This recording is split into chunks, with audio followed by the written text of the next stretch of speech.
It began with a security briefing no one outside Windsor Castle was ever supposed to hear about. But when Prince William emerged from that closed-door meeting carrying a sealed red folder once tied to Frogmore Cottage operations, palace staff immediately sensed a shift in power. Something had changed between father and son, and Prince Harry, according to whispers already spreading through royal circles, had just been shut out of a royal system he believed still belonged to him. Before we go deeper into what this really means for the royal family, make sure to subscribe so you don't miss a single update. The meeting itself was wrapped in an unusual level of secrecy, even by palace standards. Reports suggest that King Charles III personally requested William's presence late in the evening after a series of internal reviews connected to Frogmore Cottage security operations. Corridors near the private audience rooms were allegedly cleared.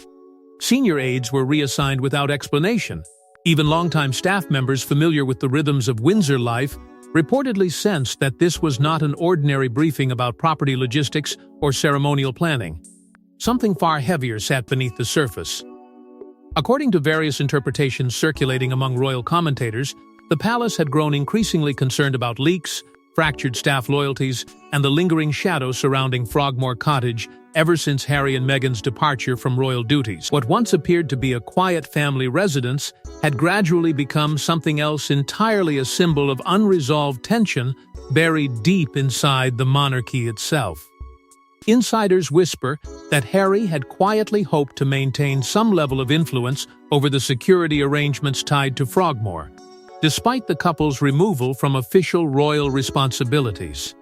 Those familiar with the inner administrative structure of the crown claim the Duke believed his past connection to the property still entitled him to consultation regarding future oversight decisions.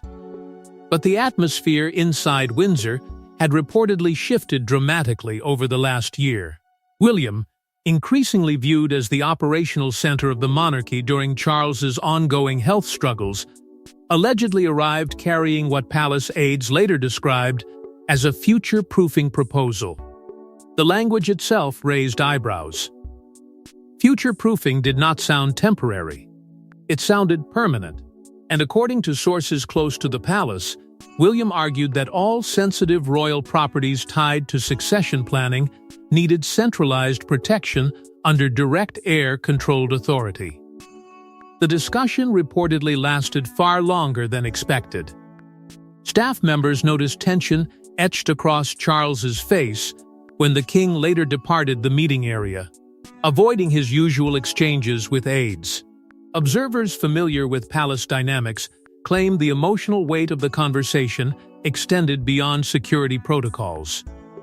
Because this was not simply about gates, guards, or estate access. It was about trust, about control, about determining who still stood inside the invisible boundaries of the institution and who had slowly drifted beyond them.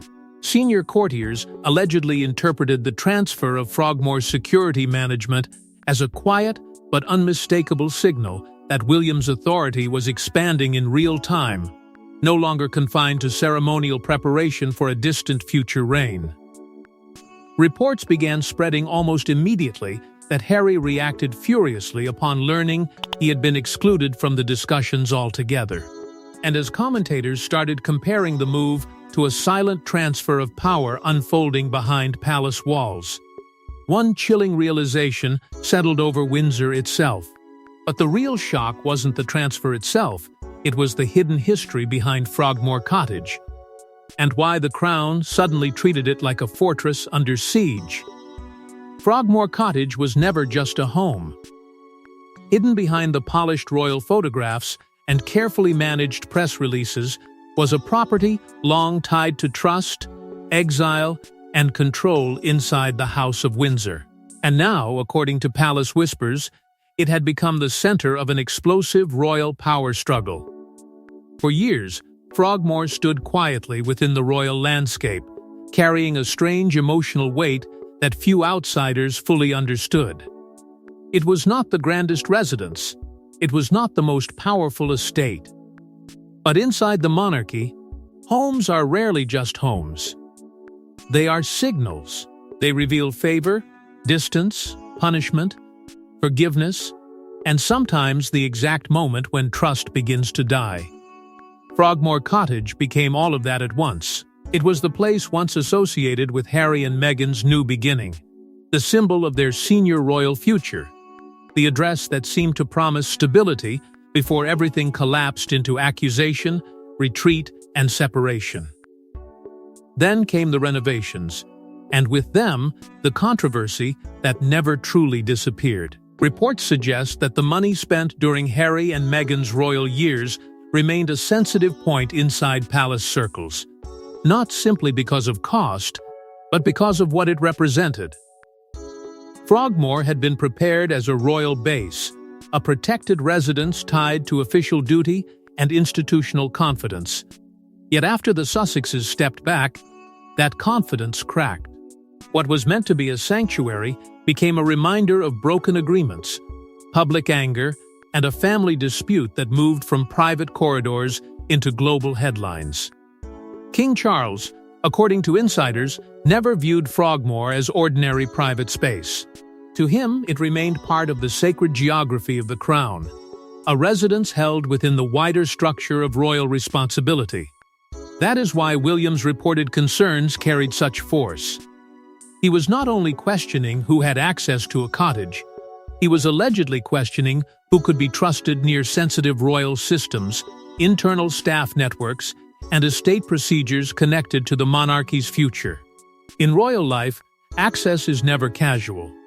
A key, a gate pass, a staff contact, a security briefing, each one can become a symbol of belonging or exclusion. Royal historians have often noted that control over residences reflects deeper institutional trust. When a royal is welcomed, doors open quietly. When confidence fades, those same doors close without ceremony. And after Harry's memoir, interviews, and repeated public challenges to the family, insiders whisper that Frogmore's isolation began to mirror Harry's own position. Once near the heart of Windsor life, it now stood as a quiet reminder of how far he had moved from the system that raised him.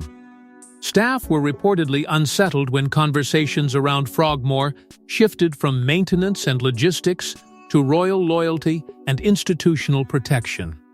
Those words changed everything. They suggested that Frogmore was no longer being treated as a memory of Harry's past, but as a pressure point in the monarchy's future. And as old wounds reopened around Frogmore Cottage, one private exchange between Harry and palace officials reportedly pushed the situation toward a point of no return. The rejection, according to insiders, did not happen through a public announcement. It happened quietly, coldly. A message delivered through palace channels informing Prince Harry that the future management of Frogmore's security would proceed without his involvement. And those familiar with the exchange claimed the reaction inside Montecito was immediate. For Harry, this was not simply an administrative update. It reportedly felt like a door closing from the inside, a reminder that the institution he once stood within had begun making decisions around him, not with him. Reports suggest he had expected at least some form of consultation, especially because Frogmore Cottage had carried such personal weight in his royal story.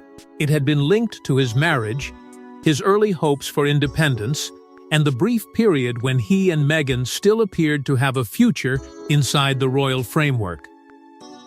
But the message from the palace, according to those familiar with the situation, left little room for interpretation. Authority had shifted. The structure had changed. And the control now rested under William's operational command. That detail reportedly cut deepest, not because William was merely another senior royal, but because he was Harry's brother, the one person whose approval or rejection carried a history no official memo could erase.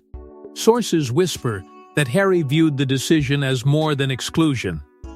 He saw it as symbolic erasure from royal infrastructure, a calculated sign that the palace was no longer preserving a pathway for his return.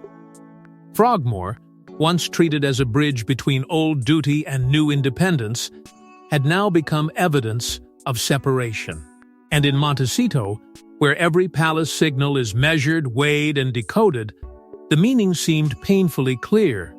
Meghan, according to reports, urged Harry to challenge the decision through private channels, not because Frogmore was only about a residence, but because surrendering influence over security could be seen as surrendering status. To lose access is one thing. To lose the right to be heard is another. Yet royal insiders claim William refused direct negotiations, believing any emotional discussion would weaken the very structure he was trying to protect. For William, there could be no halfway arrangement. No sentimental loophole, no special channel reopened, simply because the family wound remained raw.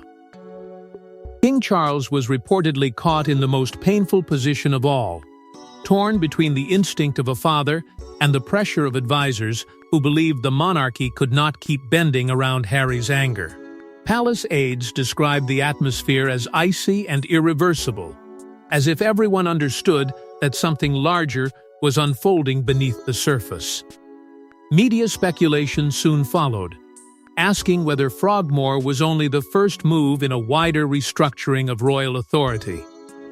And slowly, the argument changed. This was no longer about one son feeling rejected. It was about an institution deciding where trust ended and protection began. But while Harry saw rejection, William reportedly saw something entirely different, a necessary act designed to protect the monarchy from what insiders called a growing internal vulnerability. Behind the scenes, Prince William was no longer acting like a future king. According to multiple royal observers, he had already begun operating like one. And the transfer of Frogmore security management may have been the clearest sign yet that a new royal doctrine was quietly taking shape. Reports suggest William's response to the Frogmore issue was not emotional, loud, or impulsive. It was methodical. He allegedly moved with the careful discipline of someone who understood that the modern monarchy could no longer survive on sentiment alone. Stricter oversight protocols were reportedly drawn around royal residences, not as punishment in name, but as protection in practice. Every gate, every staff channel, every internal report tied to sensitive properties was said to be reviewed with a sharper eye. What had once been handled through old family habits now appeared to be passing into a harder system of accountability. Palace administrative staff were allegedly instructed to centralize security reporting, creating a clearer chain of command that reduced confusion and closed informal gaps. To some inside the institution, this felt overdue. To others, it felt like the monarchy was quietly admitting that old trust had failed. Insiders began describing the move as part of a broader heirs accord strategy, a future-focused arrangement in which William's authority would gradually expand over areas once managed more loosely under Charles's emotional balancing act. The message was simple, but devastating. The crown would no longer leave vulnerable spaces exposed for the sake of family comfort. Concerns over media leaks and unauthorized disclosures reportedly became central to the discussion. After years of interviews, memoirs, and public claims that shook the royal household, courtiers allegedly believed the palace needed firmer internal walls. William's supporters argued that this was not cruelty, it was survival. And as King Charles continued navigating serious health challenges, more responsibility seemed to drift toward his eldest son. Charles may have carried the crown, but William was increasingly being treated as the man responsible for protecting what came next. Senior courtiers reportedly supported William's firm before family approach because it gave the institution something it desperately needed: certainty. Frogmore security was restructured under operational control, designed for the monarchy's future, not its past. Royal experts even compared William's methods to Princess Anne's famously disciplined understanding of duty, where personal feeling never outweighs institutional responsibility. That comparison mattered. It placed William not in the role of wounded brother, but guardian of a system larger than any private grievance. For Harry, however, the permanence of the shift was reportedly impossible to ignore. What may have first looked like a temporary tightening now appeared to be a lasting redesign of royal authority. The brother he once argued with privately was now becoming the gatekeeper of the world he had left behind. And once the new structure was activated, the consequences reportedly spread far beyond Frogmore Cottage itself. What began as a quiet administrative transfer soon exploded into a palace-wide reckoning. Staff members whispered about frozen permissions, revised access lists, and sudden communication barriers. But the greatest damage, according to royal insiders, was psychological. Because for the first time, Harry was no longer being treated as a distant royal rebel, he was being treated as an outsider entirely. Reports suggest the tightening around Frogmore happened with brutal precision. It was not announced with dramatic language or wrapped in public explanation. It simply unfolded through the machinery of the palace, the place where true power rarely needs to raise its voice. Access protocols connected to Frogmore were allegedly reviewed, adjusted, and narrowed until the old informal openings disappeared one by one. What had once been softened by family history now seemed governed by institutional caution. And for Harry, that difference mattered, because a family can leave the door slightly open. An institution can lock it without apology. Former allies inside royal circles allegedly began distancing themselves, not always loudly, not always cruelly, but noticeably. Invitations became uncertain. Private sympathy became quieter. Names that once appeared near Harry in conversations about healing and reunion were suddenly attached to phrases like future stability and constitutional discipline. Media narratives changed almost overnight. The story was no longer about whether Harry might return to a warmer royal fold. It was about whether the monarchy had finally accepted that permanent separation was safer than endless reconciliation. For King Charles, the emotional cost was reportedly devastating. Insiders claim he understood exactly what this tightening meant, even if he did not personally enjoy it. The divide between his sons had already wounded the family, but this move made that wound official in a way no interview or memoir ever could. It translated pain into process. It turned heartbreak into policy. And that may have been the hardest part for a father who still hoped, somewhere beneath the crown, that blood could eventually overcome bitterness. Meghan and Harry's supporters reportedly saw the transfer as punitive, humiliating, and deliberately cold. To them, it looked like William using rising authority to close ranks against his brother. But royal traditionalists argued the opposite. They claimed William was not punishing Harry at all, he was protecting the crown from repeated disruption, uncontrolled narratives, and the constant risk of private family tensions becoming public weapons. Palace insiders even suggest William resisted emotional pressure from both media voices and family contacts, refusing to soften the policy once it had been activated. That refusal changed the atmosphere. Frogmore stopped being just a cottage from Harry's past and became a warning about the monarchy's future.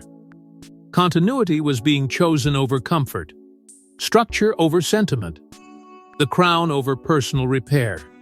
And as speculation grew that larger restructuring plans were already underway, the palace appeared to be sending one unmistakable message: the age of flexible royal forgiveness was ending.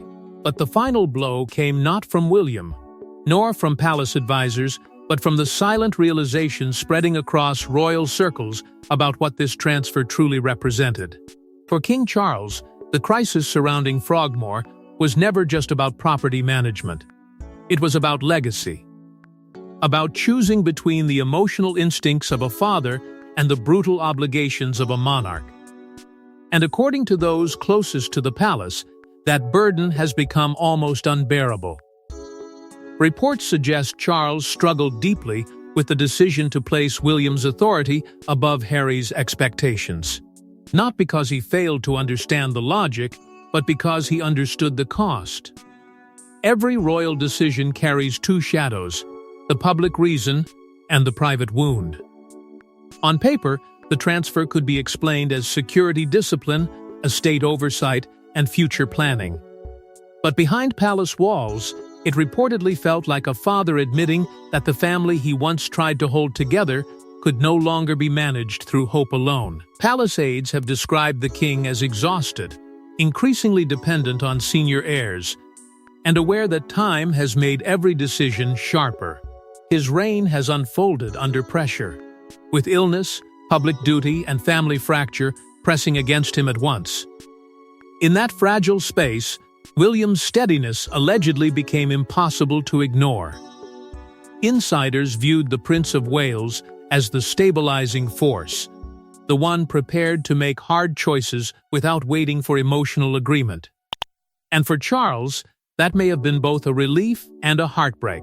Royal historians have compared this moment to other Windsor fractures when private pain became institutional policy. The monarchy has survived abdication, divorce, exile, scandal, and grief. But each survival demanded sacrifice. Frogmore now seemed to join that long list of royal turning points. It was no longer merely connected to Harry's past. It had become a test of whether the crown would keep bending around unresolved family anger or finally draw a line in the name of continuity. Harry, according to those familiar with his reaction, allegedly interpreted the transfer as proof that reconciliation was fading. To him, the decision may have looked like another sign that the palace had stopped seeing him as a wounded son and started seeing him as a risk to manage. That interpretation carried pain, because it suggested the space between brothers had widened beyond apology. Yet reports suggest Charles privately hoped for peace even while accepting that the institution could not wait for it. That was the cruelest part. The king may have wanted healing, but the crown demanded structure. It demanded discipline. It demanded centralized control at a time when uncertainty could weaken everything. And so Frogmore became symbolic of the monarchy's next direction. Leaner, colder, more guarded, and less willing to confuse family affection with royal access. Commentators began suggesting that the old family model inside the monarchy was ending, replaced by a harder system where loyalty had to be proven, not assumed. And as silence settled once again over Frogmore Cottage, one unavoidable truth lingered behind palace walls: the monarchy had chosen survival over sentiment. The transfer of Frogmore security management may one day be remembered as far more than a royal administrative change.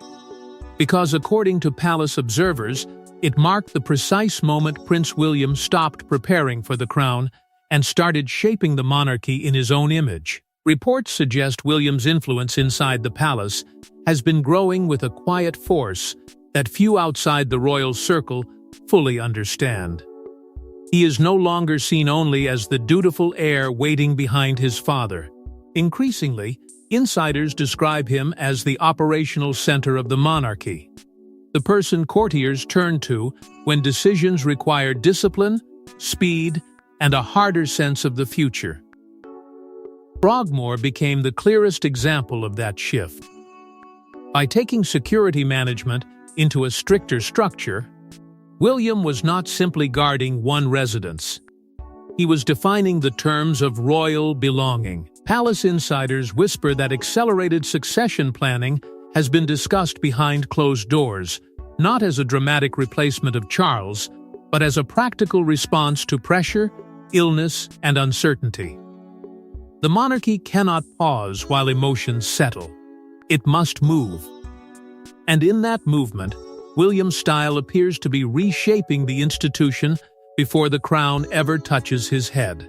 The future monarchy being described by commentators is leaner, stricter, less emotionally flexible, and far more careful about who receives access, sympathy, and influence. Harry's exclusion, in this context, was not isolated. It was part of broader institutional consolidation. The palace, according to those familiar with its thinking, is drawing tighter lines around property, security, communication, and public representation. Once, Harry's position as Charles's son may have softened those lines. Now, William's rising authority seems to have hardened them. Senior royals reportedly back this long-term approach because they believe the monarchy's survival depends on clarity. In their eyes, blurred boundaries created chaos. Firm boundaries create protection. Frogmore has therefore been transformed into something colder than a family residence. It has become controlled royal territory, a symbol of who is trusted to remain inside the system and who is kept at a careful distance. Royal commentators have compared William's approach to Queen Elizabeth II's uncompromising institutional mindset, the belief that the crown must continue even when the family beneath it is breaking. That comparison carries enormous weight, because it suggests William is not building a new monarchy from rebellion, but from discipline inherited through generations. Yet the divide between the public image of royal family unity and the private strategy of palace survival is growing wider. Publicly, the language may remain soft, careful, and restrained. Privately, the decisions appear sharper. And for Harry, every tightened protocol may feel like another reminder that the monarchy he once knew is becoming unrecognizable. William may be securing the crown's future, but that future is being built over painful memories, fractured trust, and a brotherhood that now seems trapped between history and power. But even as William tightened control over the institution, the emotional scars left behind threaten to haunt the House of Windsor for years to come. Tonight, Frogmore Cottage sits quieter than ever. No dramatic public confrontation. No official royal war declaration. Just locked gates, tightened protocols, and an unspoken understanding spreading through palace corridors that the relationship between Prince Harry and the monarchy may never fully recover. In the end, Frogmore has become more than a residence. It has become the lasting symbol of Harry's separation from royal authority, the place where memory and power collided until only silence remained. Once, it represented possibility. A new marriage. A new chapter. A chance for Harry and Meghan to stand close to the crown while shaping their own future. Now, according to royal observers, it represents the opposite. Distance, restriction, and a monarchy no longer willing to blur the line between private hurt and public duty. William's growing control has only deepened that meaning. The transfer of security management now appears to signal the beginning of the next royal era, one defined by discipline, boundaries, and a colder understanding of trust. To supporters of the Prince of Wales, this is the hard leadership the monarchy needs. To Harry, it may feel like a final confirmation that the institution he once served has moved forward without him. That is the tragedy at the heart of the story. The crown survives by moving on, even when the people left behind are still carrying the pain. For Charles, the silence around Frogmore is said to carry its own punishment. He remains caught between duty and fatherhood, between the monarch who must protect the institution and the father who may still ache for peace between his sons. But palace insiders say trust, once broken, is almost impossible to restore inside the royal system. Forgiveness can be spoken. Regret can be expressed. But access, influence, and authority are different. Those are not granted by emotion. They are earned through loyalty, restraint, and confidence. Royal observers believe the transfer was ultimately about protecting institutional continuity.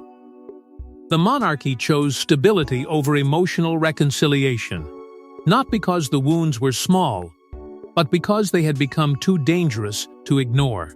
Harry reportedly feels increasingly isolated from the royal structure he once knew, watching from afar as William steps into greater command and the palace grows less flexible with every passing month. It is a painful contrast, one brother building the future, the other confronting the cost of being outside it. And that is why Frogmore now feels so haunting. It stands as a reminder that royal duty has always demanded sacrifice, but rarely without leaving scars. Behind every polished statement lies a harder truth. The crown does not survive by protecting everyone's feelings. It survives by protecting itself. Because inside the House of Windsor, forgiveness may come and go, but control over the crown's future is never surrendered twice. Thanks for watching. Please don't forget to like and subscribe, and we will see you in next one.